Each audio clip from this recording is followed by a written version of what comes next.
తిర్మిజీ 2516.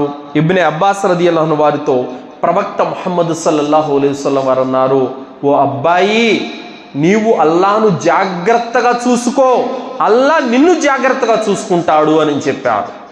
ఈ హదీస్కు ఇమాం ఇబ్నే రజబ్ రహ్మతుల్లాహి గారు జామిఉల్ ఉలూమ్ వల్ హుకుమ్ 1/186లో ఈ హదీసును చాలా సుదీర్ఘంగా వివరించారు. ఆయన ఏం చెప్పారనంటే, ఎప్పుడైతే నీకు యవ్వనంలో ఉంటావో, ఎప్పుడైతే నువ్వు యవ్వనంలో ఉంటావో, ఎప్పుడైతే నీకు ఆరోగ్యం బాగుంటుందో, ఎప్పుడైతే నీలో పుష్టిగా బలం ఉంటుందో, అప్పుడు నువ్వు అల్లా ఆరాధనలో గడిపావంటే, అల్లా చెప్పినట్లు నువ్వు విన్నావంటే, అల్లాకు విధేయత నువ్వు చూపావంటే గనక రేపు నువ్వు ముసలివాడు అయిపోయిన తర్వాత అల్లా సుబ్హానహు వ తఆలా నీకు శక్తిని ప్రసాదిస్తాడు, ఒకరి మీద ఆధారపడకుండా చేస్తాడు, నీకు ఆరోగ్యాన్ని ప్రసాదిస్తాడు, నీ కంటి చూపును బాగు చేస్తాడు, నీ వినికిడిని బాగు చేస్తాడు, నీకు జ్ఞానాన్ని ప్రసాదిస్తాడు.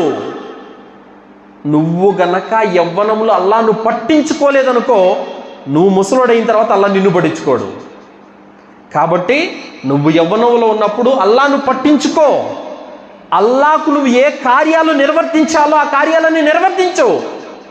నీవు ముసలుడైపోయిన తర్వాత నిన్ను బాగా చూసుకునే బాధ్యత అల్లాది అని చెప్పారు ఆయన. అలాగే సలఫుల్లోని ఒక పండితులు, చాలా వృద్ధుడు, ఇంటి నుండి బయటకు వచ్చి నీలుగుతూ హుషారుగా ఆయన బయటకు వచ్చాడు ఒక ఉదయం పూట. వాళ్ళు అడిగారు, ఇంత ముసలితనంలో కూడా మీరు ఎలా ఇంత యాక్టివ్గా ఉండగలుగుతున్నారనంటే, నా యవ్వనమంతా నేను అల్లా కోసం ఖర్చు పెట్టాను అన్నారు ఆయన. అందుకు అల్లా తాలా నాకు ఇంత పుష్టిగా ఆరోగ్యాన్ని ప్రసాదించాడు. మరొక వృత్తాంతాన్ని తెలిపారు. అదేమిటంటే, ఒక వృద్ధుడు దారిలో ఉన్నాడు, అడుక్కుంటూ ఉన్నాడు, పైసలు అడుక్కుంటూ ఉన్నాడు. ఇచ్చేవాళ్ళు ఇస్తున్నారు, ఇవ్వని వాళ్ళు చీదరిస్తున్నారు, తిడుతున్నారు, అతన్ని దారికి అడ్డంగా ఉన్నాడని అసహ్యించుకుంటున్నారు.